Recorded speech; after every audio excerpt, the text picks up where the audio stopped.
Good afternoon and welcome to the Broward County Cultural Division's 2020 Annual Cultural Forum, broadcasting live from General Provision in Fort Lauderdale's Fat Village Arts District. Now, for those who may be hearing impaired or speak a language other than English, this broadcast is available with those English subtitles and with various foreign language translations, including Spanish and Creole.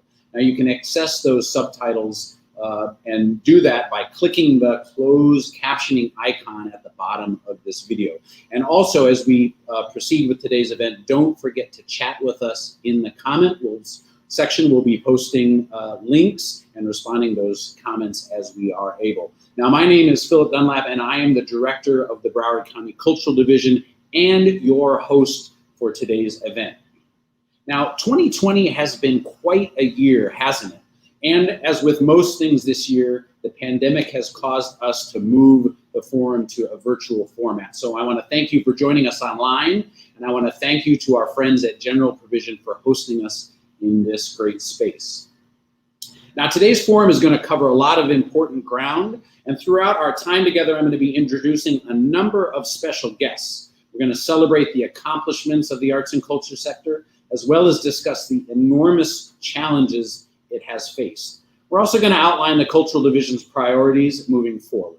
And we're going to conclude today's event with a look at the state of our tourism industry and the collective role of arts and tourism in the economic recovery with our friend Stacy Ritter, the president and CEO of the Greater Fort Lauderdale Convention and Visitors Bureau. Now, who is the Broward County Cultural Division? We are the largest investor in arts and culture in Broward County. And if you're not familiar with us, we are an agency of county government.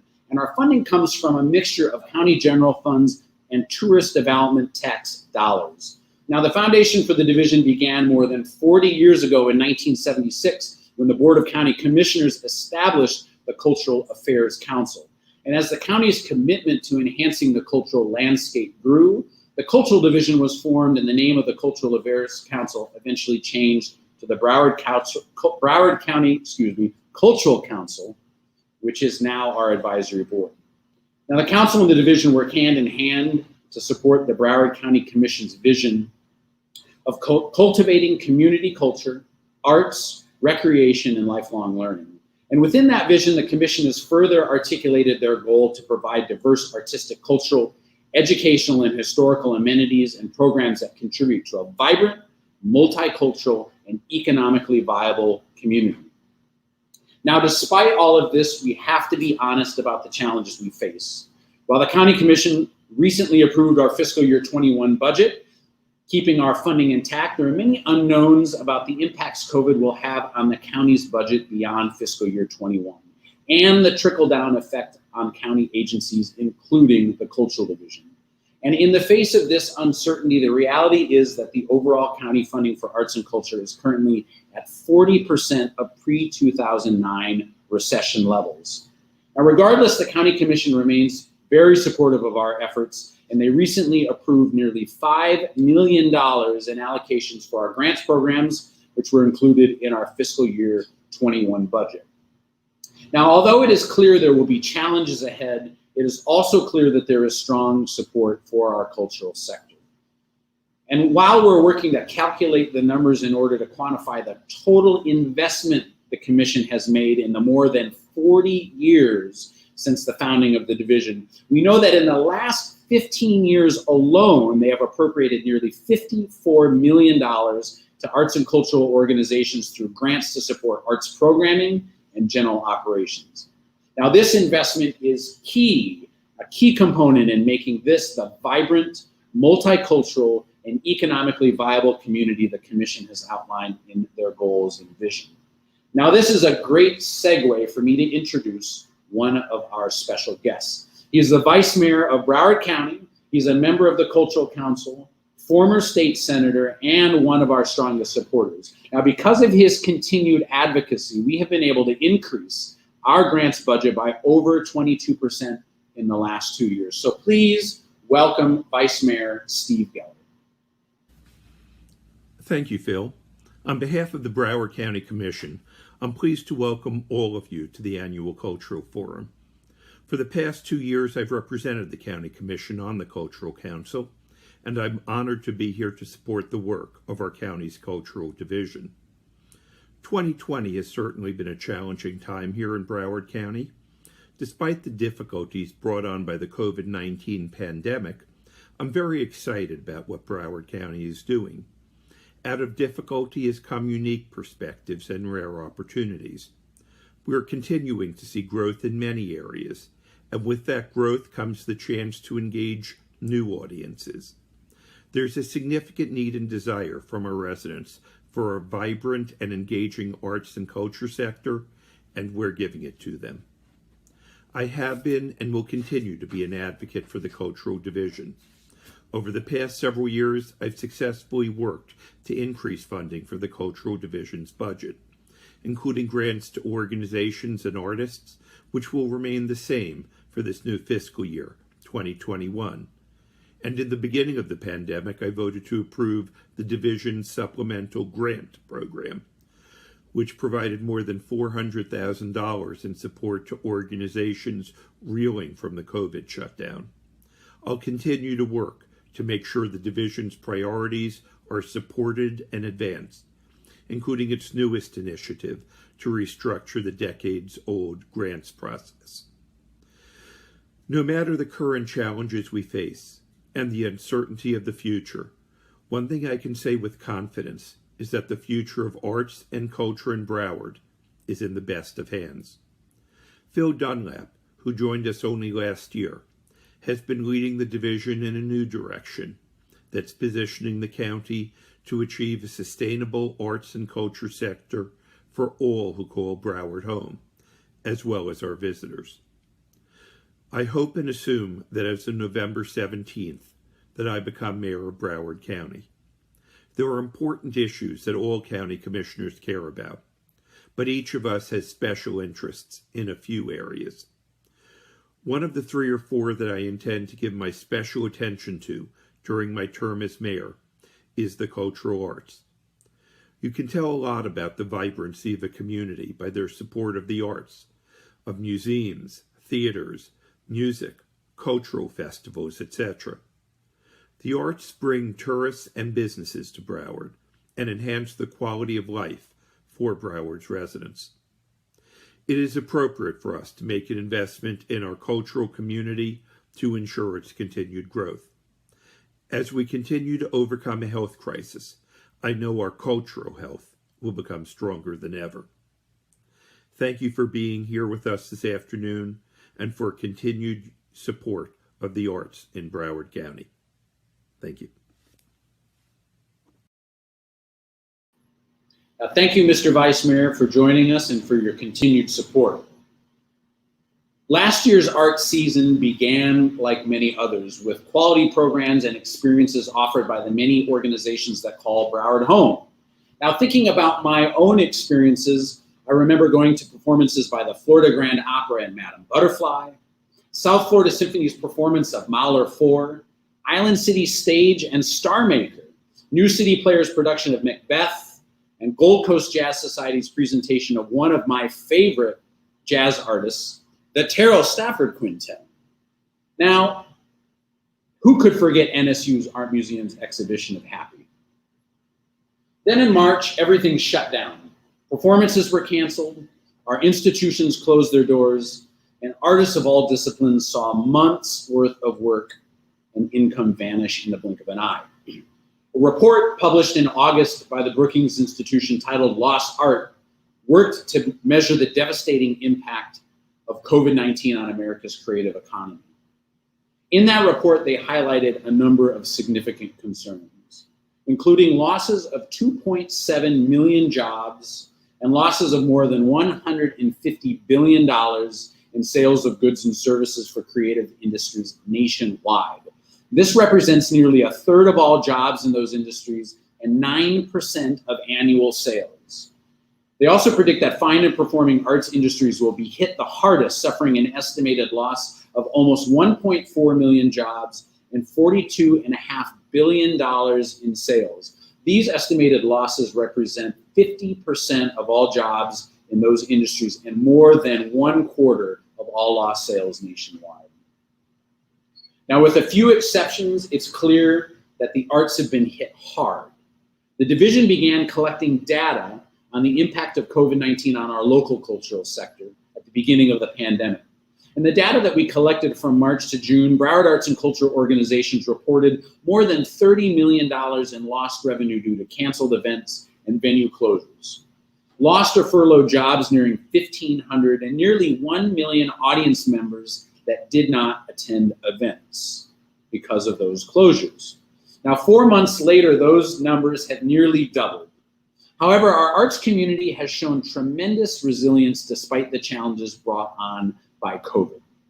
I've repeatedly been impressed by how quickly our arts and cultural organizations pivoted to offer virtual programming when in-person was not possible, and are now adapting programming to maintain public health and safety measures with limited in-person offerings.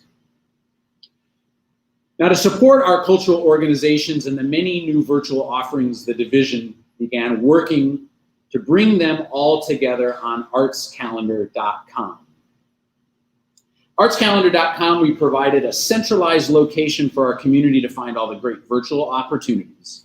And as things are reopening, we're keeping track so that they can help promote the return of many of the arts organizations. Now, all of the work I've mentioned so far and all the things I'll talk about coming up would not be possible without the division's staff. And one thing I've learned here in my short time is that the staff of the Cultural Division is a dedicated and hard-working group of people. Many of you tell me how great they are to work with. Now, some of my staff is currently working from home, and in lieu of having them speak here individually, we've put together something that we hope you'll enjoy.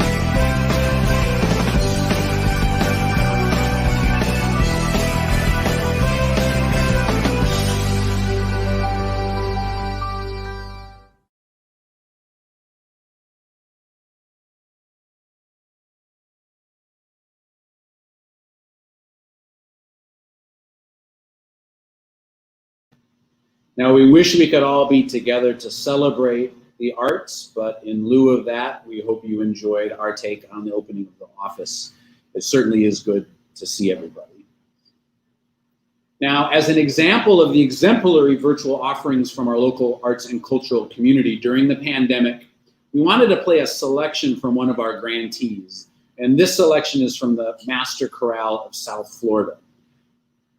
This piece is about 3 minutes long, and it's sung in Russian, and I know I'm going to butcher the pronunciation. So instead of me doing that, we're going to put the title on the bottom of the screen, and I hope you enjoy this piece.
Thank you to the Masterworks Chorale and their team, Brett and Holly, for sharing that wonderful video, and of course all the performers. Now, as the Vice Mayor mentioned, with the support of the County Commission, division staff were able to launch a special supplemental grant program at the beginning of the pandemic to provide more than $400,000 in additional operating support to Broward arts and cultural organizations. And additionally, we worked internally to amend previously existing contracts to deliver needed funds to organizations during a time when in-person events were not possible. And there were definitely bumps in the road, but in the end, we were successful in getting those two pieces done. Another way we worked to provide support during COVID was through a new online series called Creatives in Quarantine. Through that series, the division worked with New City Players and Art Prevails projects to commission a series of 10 new video works by Broward artists focusing on the challenges of life in quarantine. They were filmed individually and then edited together. And this series provides a powerful look at the struggles of individuals and couples during the pandemic. Now, you can view the entire series online, but we're going to play one of them for you now. This one features Darius Daughtry, called Coffee House Blues, and gives us the opportunity to dream of pre-pandemic times. How great would that be? And it does this through the eyes of an artist in a local coffee shop. So please enjoy. It was just yesterday, or a million years ago, I sat in the crooked corner of my favorite coffee shop, sipped on 2 hot tea, perfectly sweetened with agave, headphones at a perfect volume so I could hear both my Marvin Gaye and the low rumble of voices mixed with espresso steams. The woman speaking way too loudly, someone on the other end of her earbuds as one of the regular buds leans in a little too close to the cashier. Oh, how nice it would be to hear her ask him, "Sir, can you please step back?" Just that, and the click, clack of mug and spoon would be melodic. Music mixed with the movement, the to and fro, familiar tunes wafting from above, below. The slow cook in the kitchen taking so long getting my order just right, or just wrong. It's been so long since I've been bothered by the stranger looking for a new friend. And I can only pretend not to see his attempts to get my attention for so long. I'm so wrong. But that would be so nice right about now. I'd be happy to engage in a convo about a random war, ship, or sports team, or who I look like or don't look like. Looks like I'll just have to settle for the whistle of my own tea kettle. The umpteenth conversation with myself, or my friends on Zoom. How soon, how long, been so long. Or was it just yesterday? Or a million years ago? Not sure, but I know that I can't wait to see you in the crooked corner of my favorite coffee shop.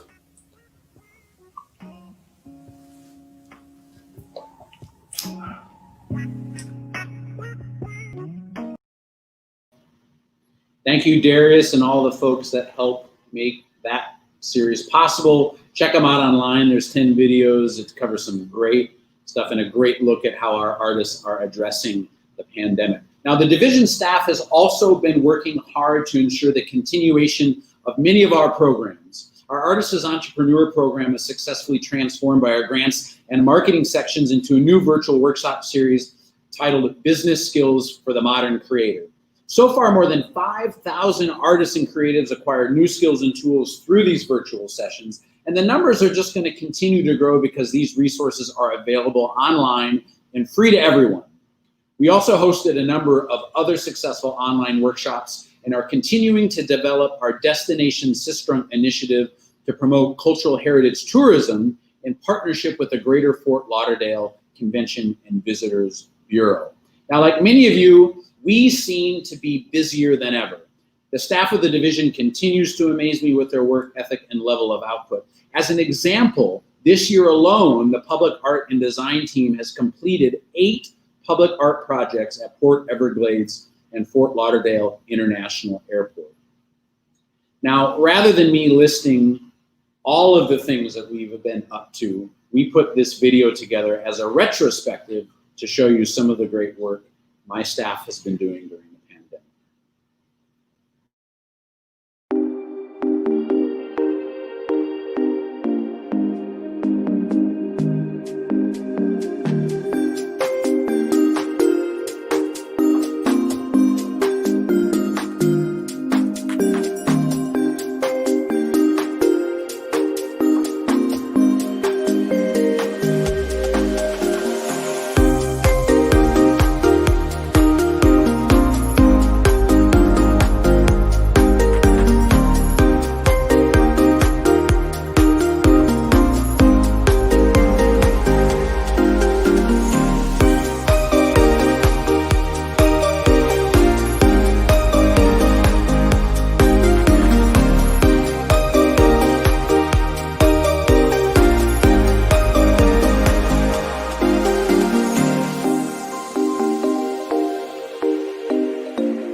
Now, I do want to make mention that in that video, we saw a gentleman named Albert Tucker, whom we lost earlier this year. And I would be remiss if I did not extend our heartfelt condolences to Al's family and to the staff of the Convention and Visitors Bureau for their loss. He will certainly be missed. And you can actually check out through our Destination Sistrunk initiative coming up, the Al Tucker Black Art Gallery, which we'll be putting at the Welcome Center upcoming. And so stay tuned for more information about that.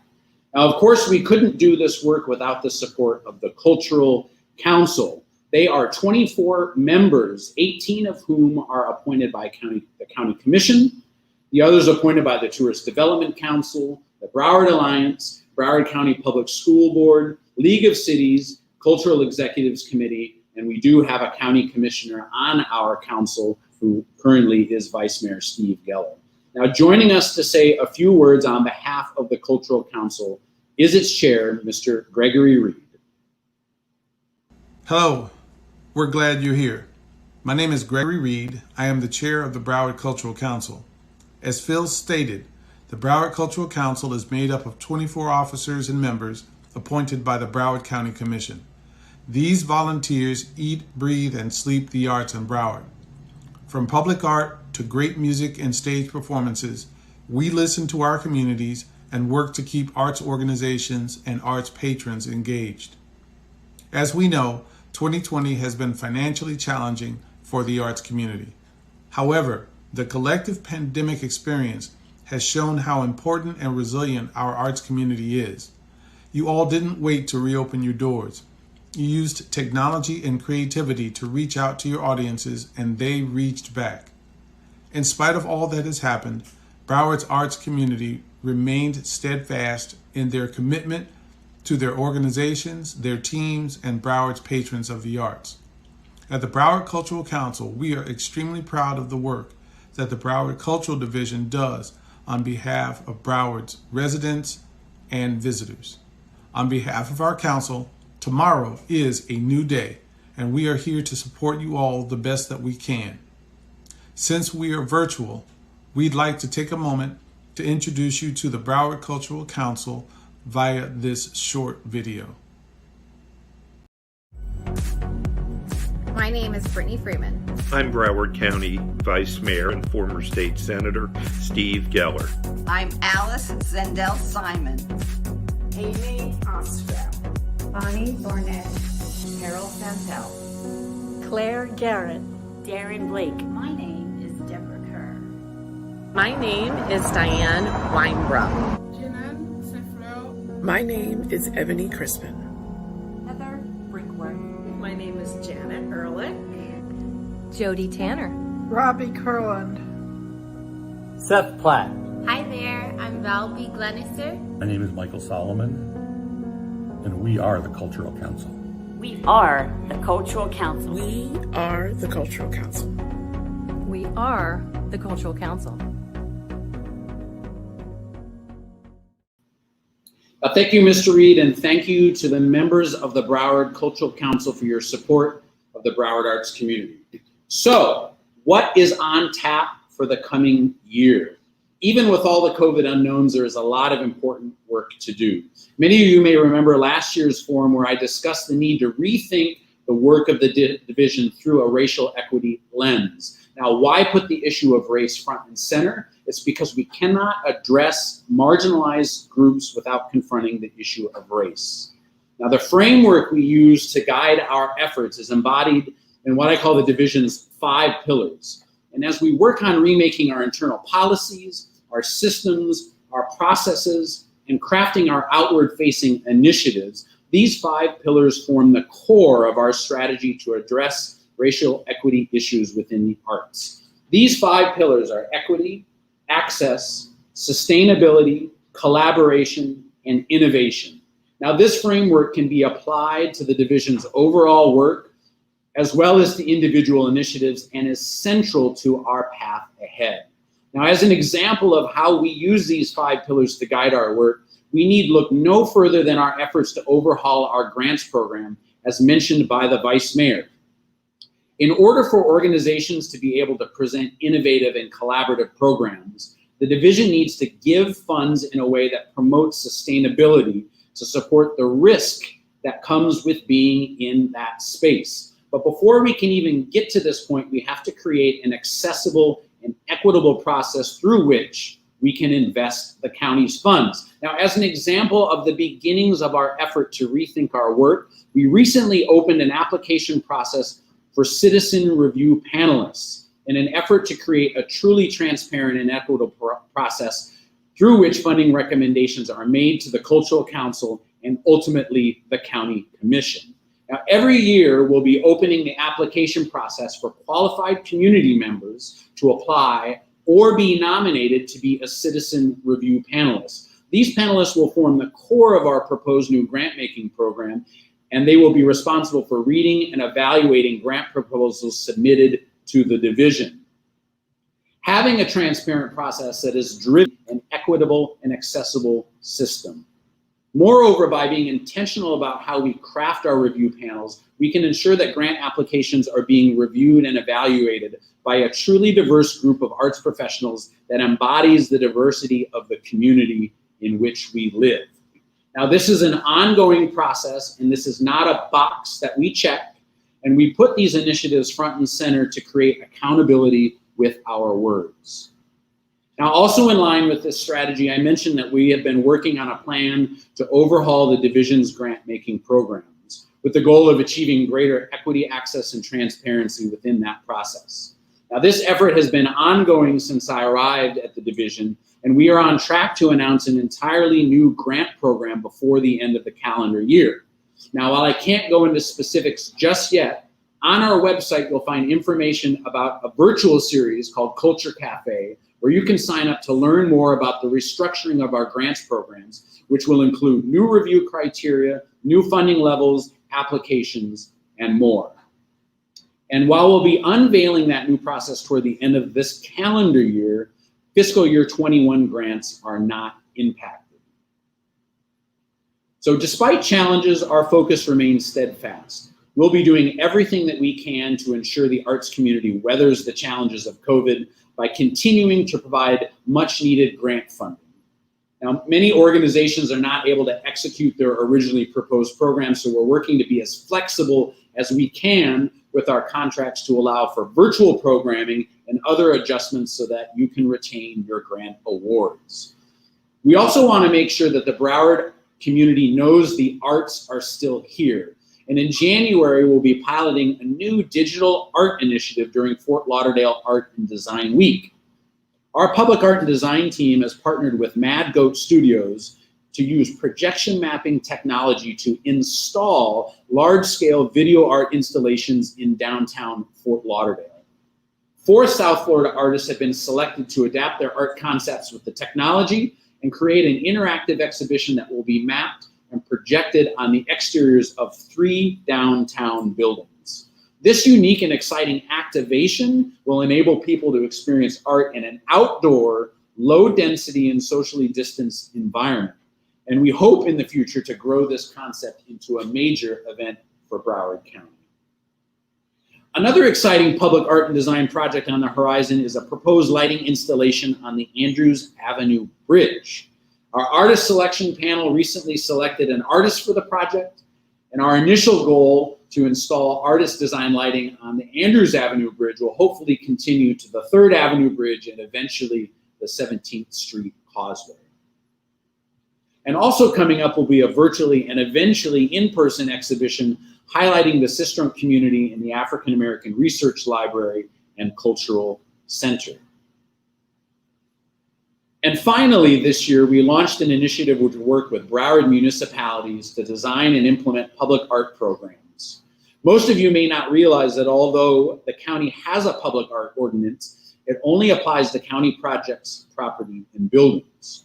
So working to implement new public art programs in Broward's municipalities will help us create a more cohesive county-wide public art strategy.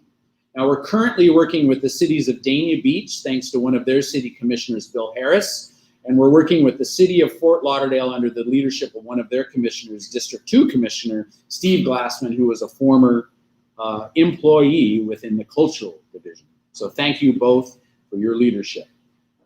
Now, while it's fun to talk about new and future plans, we must acknowledge the realities of the challenges ahead.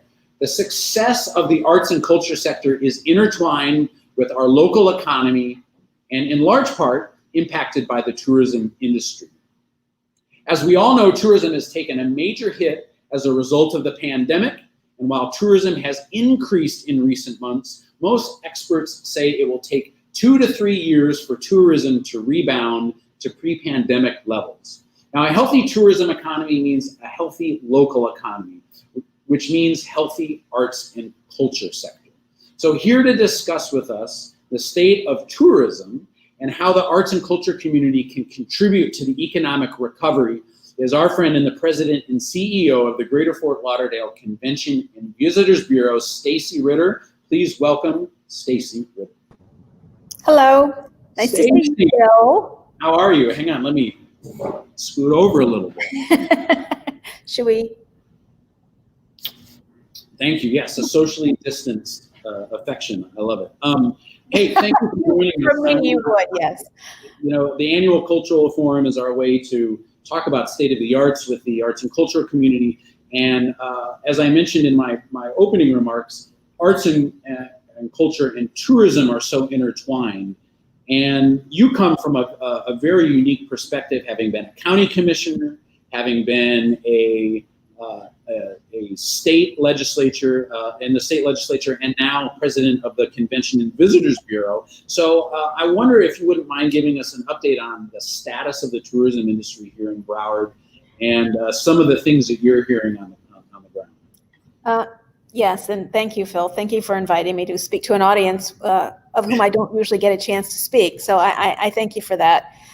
As everybody knows, tourism has been the hardest hit industry here, not only in Broward County, but around the globe due to the COVID-19 pandemic. Unfortunately, we are not an exception to that rule. 50% of people in tourism lost their jobs back in March and April, and it has been a slow climb to get back, and we aren't anywhere close to where we were back in January of this year. Back in April, we lost 91% of our tourist development tax revenue. And for those of you who don't know, The Greater Fort Lauderdale CVB is funded through the Tourist Development Tax, commonly known as the bed tax. We're not funded by general revenue. So when tourism revenues decrease, so does the ability to generate and spend money to market and promote the destination. Last month, we were 30% down in tourist development tax. So there's been a climb. We were at about 50% occupancy last week, 50% this time we would probably be around 80% under normal circumstances. So we've taken a huge hit. And we know that it's going to take a really long time to get back to 2020, 2019 numbers. We were actually on track to have a record year here in Broward County. We were going to be collecting $90 million in tourist development tax dollars and for the last fiscal year, which ended September 30th, and we won't get anywhere near there. The good news is that our fiscal year starts October 1st, so we had 6 really, really good months in 19 and 20, which has propelled us through today, but we cut our budget $8 million for this current fiscal year. We were at 22 million, now we're at 14. So it's going to take a really long time, and we know that until Florida in general sees either a flattening of the curve or a slower increase in COVID positive cases, it's just going to be that much harder for us to market and promote Greater Fort Lauderdale as a responsible destination where wearing masks and social distancing has not been an issue. You know, probably much like the tourism industry, what we see in the arts is arts audiences. A lot of the surveys say that even with social distancing in place, with measures to address public health and safety, audiences are really hesitant to come back until there's a vaccine. And we know from everything we see on the news and you know that even when there is a vaccine, there's going to be a ramp up to, you know, when people get the vaccine, if they'll even feel comfortable taking it. So what are experts predicting as the trajectory to reach those levels? Is it 2 to 3 years? That's kind of what I've been hearing, but what are you hearing from experts?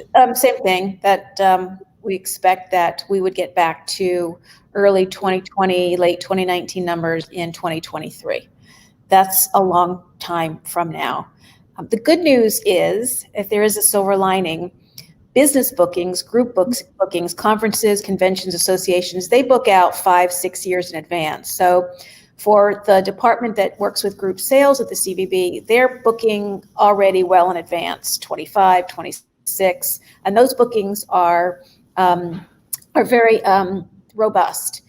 This year we put 500,000 room nights on the books for future years, and as I said, because they book out so far in advance. So our group sales department got 82% of its goal this year, so that's good news. The difficult news is that the leisure market, which would be the first to bounce back because it's very short term, is coming back slower than we would have hoped, and we don't expect that I get a traveler sentiment study sent to me based on surveys every single week, and the numbers have been consistent in the 60% range that people are not going to travel until they feel comfortable, and they're not going to feel comfortable traveling until there's a vaccine.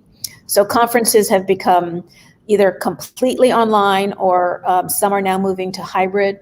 Some destinations are hosting hybrid conferences and conventions. We are not doing that here in Broward County, and we're not really looking for that business, the in-person business at this time.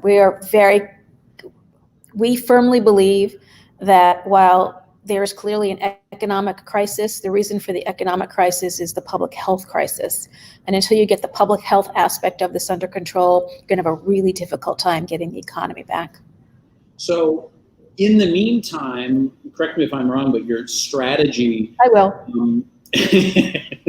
Well, as an aside, those watching may or may not know, but outside of me being in Broward County, you can blame Stacy Ritter, because Stacy was on my hiring committee and apparently liked what she saw in the interview process. So you can address any of those complaints to Stacy Ritter at the convention. I was a big fan of yours before I got to know you. Was.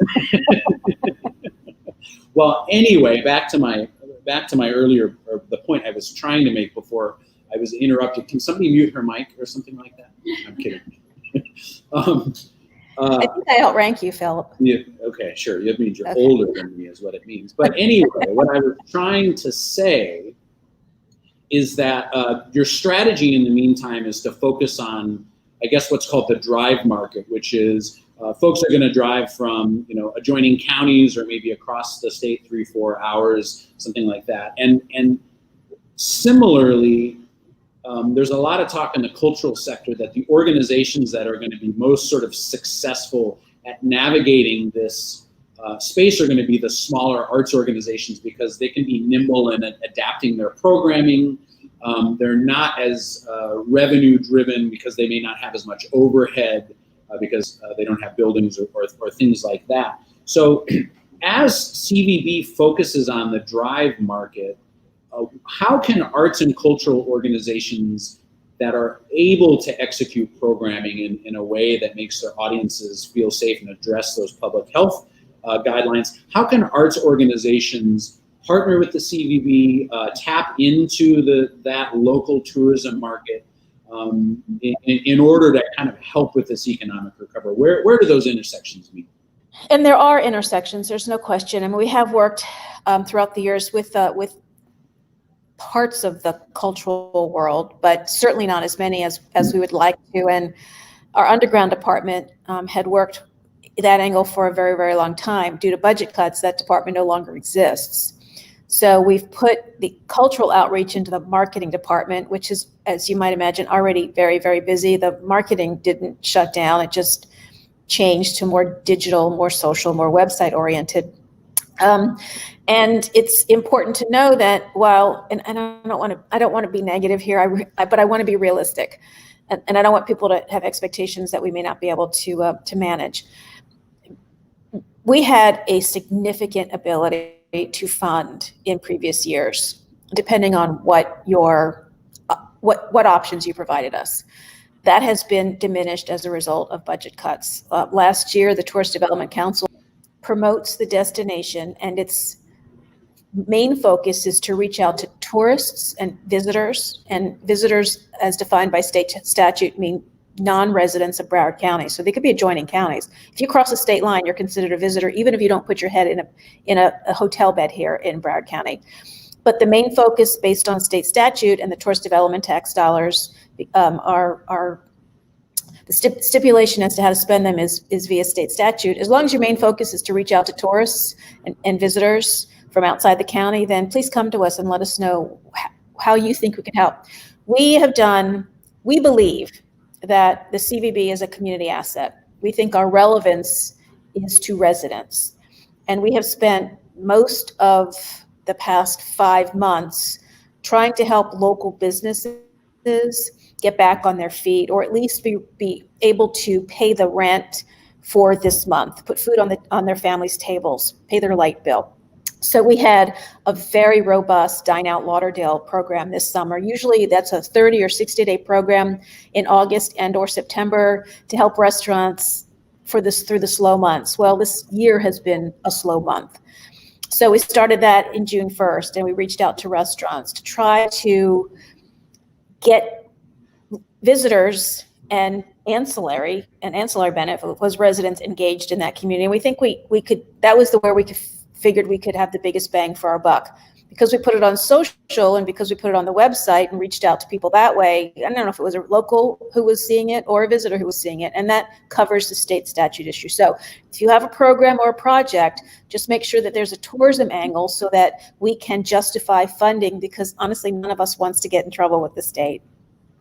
I have definitely noticed that there are significant restrictions with those tourist development dollars in those statutory requirements. We've found it in trying to amend contracts with our tourism grants to be able to allow organizations to keep their funds. And it is really challenging because making that case that an organization or that the point of the program or the project is to market the destination to tourists. Now, kind of in that line, it's always commonly thought, or I shouldn't say always, in my year and a half here, it seems that, and it makes sense, the larger of our cultural organizations have a much easier time making that case that they connect to the tourism market. And it makes sense. I mean, the Broward Center is where you see Hamilton. So that's because it's Hamilton and because it's the Broward Center is going to be a draw, right?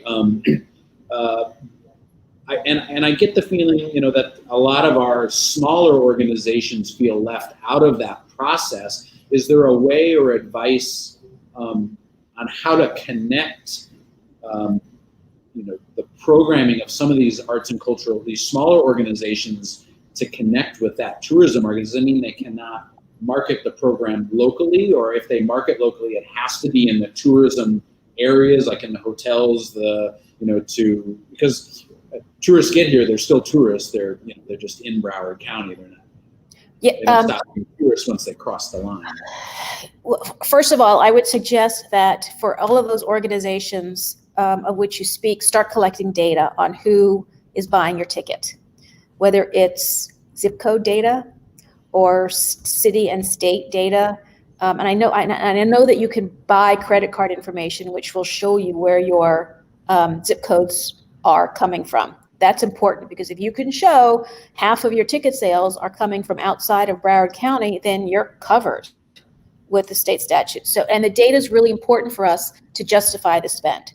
We got to have the backup to justify the spend. You just can't come to us and say, we know that we get tourists. Unfortunately, that's not going to pass the smell test from the county auditor or from the state attorney general. So there's that, number one. And that shouldn't be difficult or costly. And we can help you navigate through that, because we know where to go for that information, and we know how much it's going to cost you. So that's step number one. And step number two, social media is both a blessing and a curse. I think we all know that. But the blessing part for us, as it relates to the tourist development tax and the state statute, is that when we post something on the Visit Lauderdale social channels, we don't know whether you're a local seeing it or someone outside of the county who's seeing it. But we do know that people outside of the county are seeing it, obviously. People from all over the world are seeing your social media channel. So we are happy to help you promote. We are happy to promote for you. Your promotion doesn't necessarily have to be for the visitor. Let us help you do that. Your promotion can, as long as you believe your marketing promotion will reach visitors from outside the county line. So it doesn't mean you have to print collateral and send it to New York City. Right. I think, right. And the perception I've gotten when I've talked to, whether it's our attorneys or, that promoting the destination to tourism means you can't promote anything locally, right? Now, obviously, you wouldn't want to promote something in a magazine that exclusively or mostly reaches a local audience. But to your point, you have to have data, and I think this is where the smaller organizations struggle, is because they lack oftentimes the infrastructure to collect data, the ticketing systems, this type of apparatus in order to get that data to make the case. And I think that's where the division can help, in addition to the CEB, is helping organizations figure out how they collect that data in a way that helps support their case, that these regardless of the size of an arts organization and their program, they can be an asset to tourism. Maybe they're not Hamilton generating tens of millions of dollars, but then again, exactly. The Hamilton is a once in a lifetime, not only once, but it's a major event that doesn't come along every season here in Broward County. We market. We have an advertisement in Travel Host magazine. Travel Host goes in every single hotel room in Broward County, so we know that visitors, because most of the people who stay in our hotels are visitors, we know that there's a reach there. So even if it's a local publication, like the Las Olas and the Isles magazine, we know that we're reaching visitors. They can tell us their circulation. And if you can't collect the data up front, then survey your attendees at the event. Take a sampling of people as they are walking in. Where are you from? What is your zip code? If you have an email list, send to your email list and just ask them where they're located, what state they're in. If they're from Florida, they should tell you what county they're in, because they need to be outside of Broward. But what state are you coming from? And then you can see who your capture audience potentially is, which helps us then again justify that spend. We have a question online from one of our friends, David Muir. Oh, David! I spoke to David earlier today. Yeah, he said it was the second time he's seen you today. He's asking, is how many months of data are needed to satisfy that proof? You know, you said you need the data. If you have a new organization, and I'm sure he's referring to the Caribbean art. Forgive me, I'm not remembering the name. David, maybe you can put it in the comments. The Caribbean Art Space, the new museum.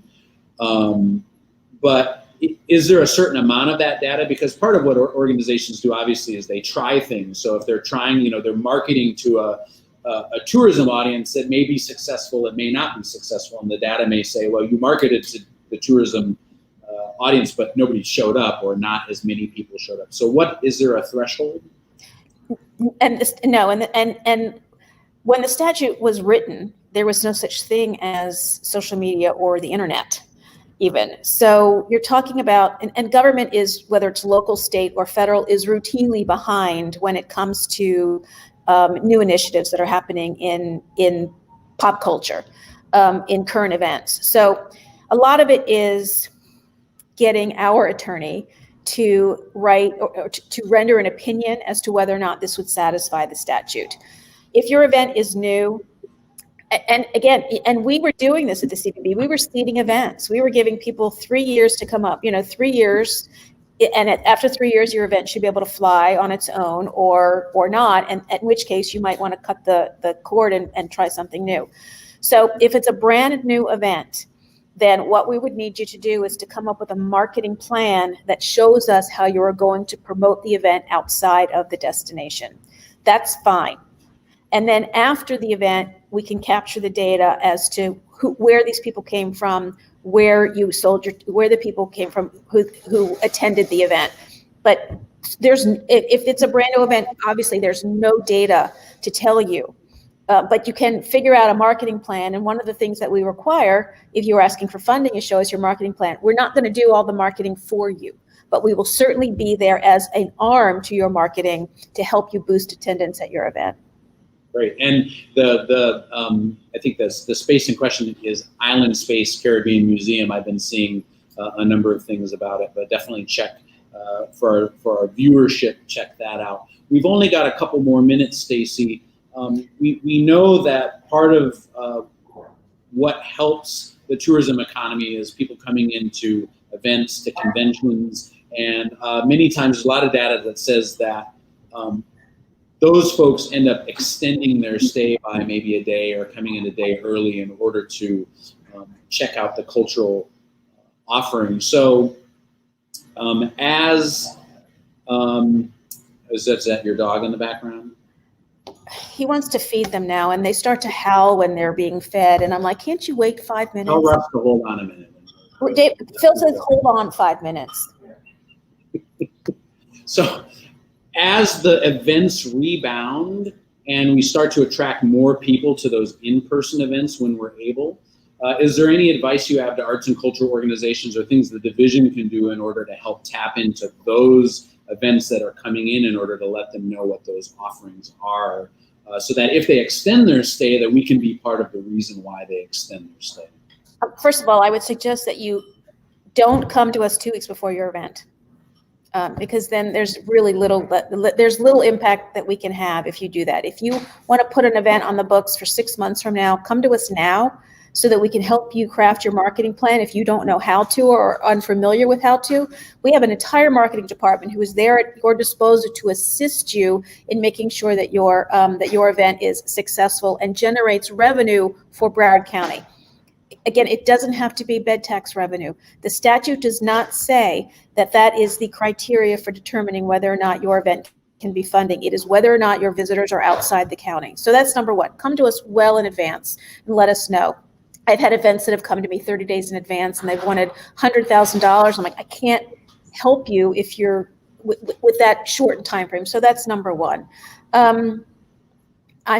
forgot the rest of your question, Phil. My it was mainly focused on local organizations being able to tap into those events that come in because, you know, as I mentioned, people extend their stay to check out the cultural offerings. So, you know, as opposed to an organization coming to you for sponsorship for a program they want to market to tourism, it's tapping into those big events that are coming, you know, here.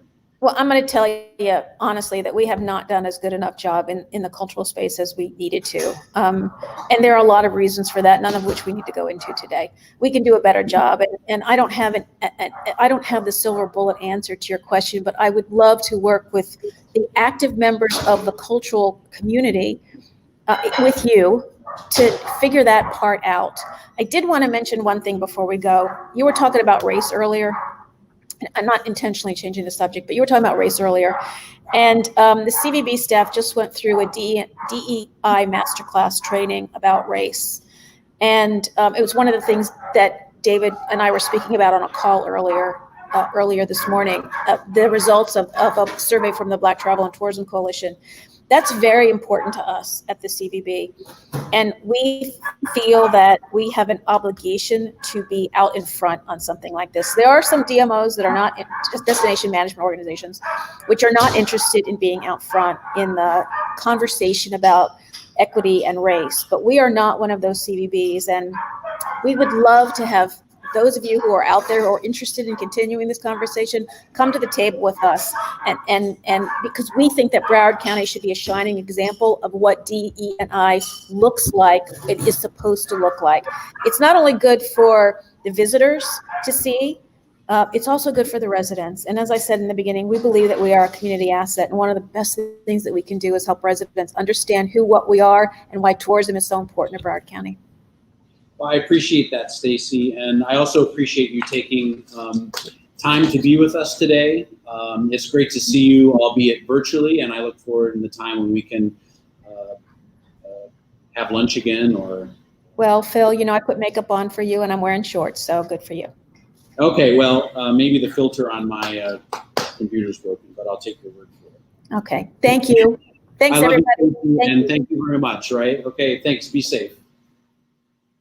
So thank you for joining us this afternoon. And a big thank you to our special guest, Vice Mayor Steve Geller, Cultural Council Chair Gregory Reed, and of course, the President of the Convention and Visitors Bureau, Stacy Ritter. I want to thank you, big thank you to the County Commission for their support and continued commitment to the arts, and to all of you that make this a great place to live and work. Our sector faces many challenges, but remember that together we can achieve great things. So be well, stay safe, wear a mask, and please go vote.